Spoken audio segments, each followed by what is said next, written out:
ক্ষেপণাস্ত্রের তাণ্ডব, আহত 17 জন।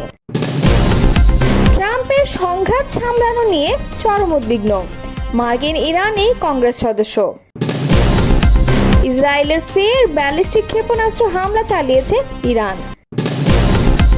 দেশে ফেরার প্রস্তুতি নিচ্ছে তারেক রহমান, মন্তব্য করেছেন আমির খসরু। অন্তর্বর্তী সরকার একটি বিভাগের দিকে পক্ষপাতদুষ্ট, বলেছেন সার্জিস। গণঅভ্যুত্থানের সবারই ত্যাগ ছিল, মন্তব্য করেছেন অ্যানি। এতক্ষণ শুনছিলেন সংবাদ শিরোনাম, এবারে বিস্তারিত। ইসরায়েলি ভূখণ্ড লক্ষ্য করে ব্যালিস্টিক ক্ষেপণাস্ত্র হামলা চালিয়েছে ইরানের সামরিক বাহিনী।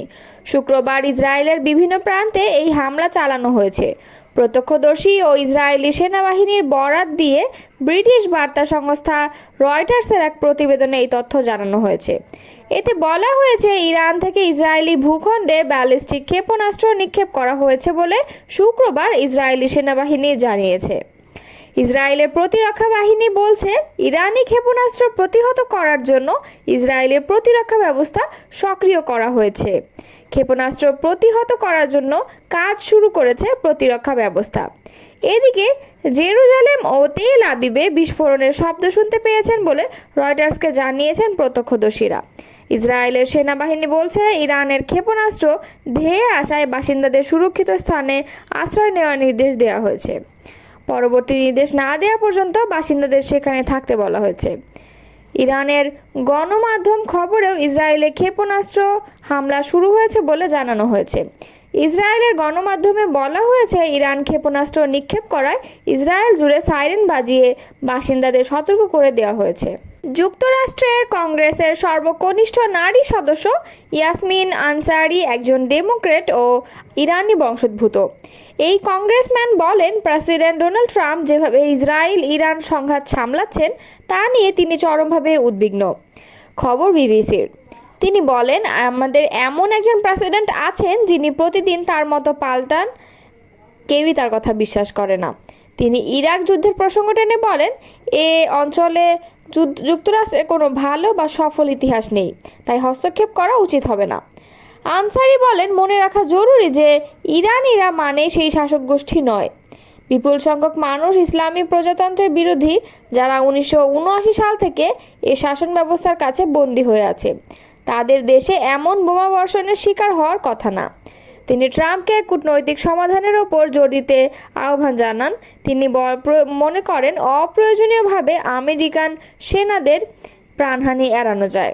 বিএনপির দলটির স্থায়ী কমিটির সদস্য আমির খসরু মাহমুদ চৌধুরী বলেছেন, তারেক রহমানের দেশে ফেরার প্রস্তুতি নিচ্ছেন। বিএনপি সহ দেশের সব মানুষ তারেক রহমানের জন্য উন্মুখ হয়ে অপেক্ষা করছে। উনি প্রস্তুতি নিচ্ছেন, যে কোনো সময় একটি দিনক্ষণ সিদ্ধান্ত নিয়ে দেশে চলে আসবেন। শুক্রবার বাদ আসর রাজধানীর কাঁটাবনের একটি মসজিদে গণফোরাম সভাপতি প্রয়াত মোস্তফা মহসিন মন্টুর মিলাদ মাহফিলে অংশ নিয়ে সাংবাদিকদের এই প্রশ্নের জবাবে এসব কথা বলেন তিনি বলেন, লন্ডনে গত 13 জুন অধ্যাপক ডক্টর মোহাম্মদ ইউনূস ও তারেক রহমানের বৈঠকের পর বিএনপির ভারপ্রাপ্ত চেয়ারম্যান বাংলাদেশে কবে ফিরবেন সেটি নিয়ে নতুন করে আলোচনা শুরু হয়েছে। 2008 সালের সেপ্টেম্বরে চিকিৎসার জন্য সপরিবারে লন্ডনে যান তারেক রহমান। সেখান থেকেই বিএনপি স্থায়ী কমিটির সঙ্গে পরামর্শক্রমে দল পরিচালনা করছেন তিনি।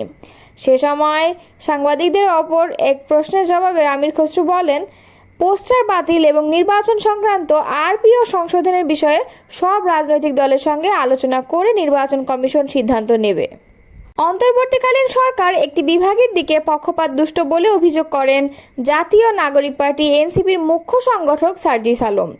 শুক্রবার 20 জুন বিকেলে নিজের ফেসবুক প্রোফাইলে দেওয়া এক পোস্টে তিনি এই অভিযোগ করেছেন।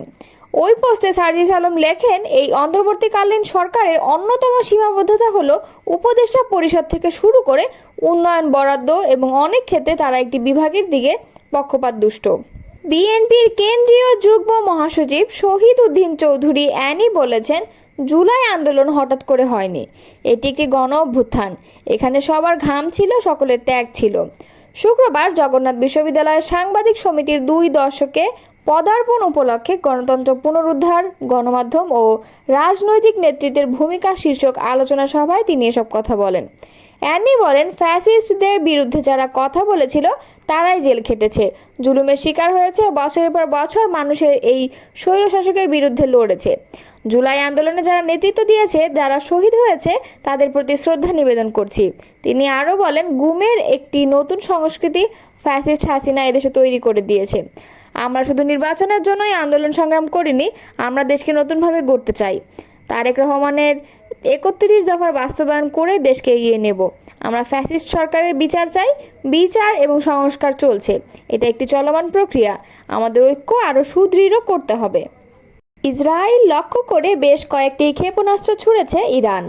এতে ১৭ জন আহত অবস্থায় চিকিৎসা নিচ্ছেন। এর মধ্যে ৩ জনের অবস্থা গুরুতর। খবর এএফপির।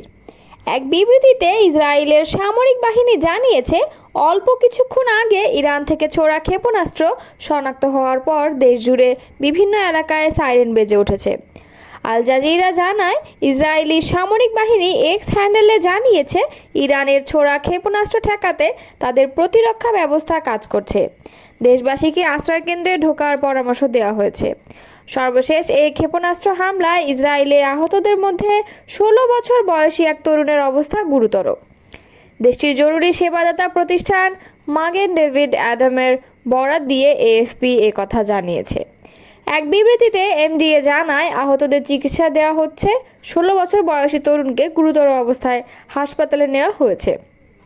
তার শরীরের ওপরের অংশে আঘাত রয়েছে।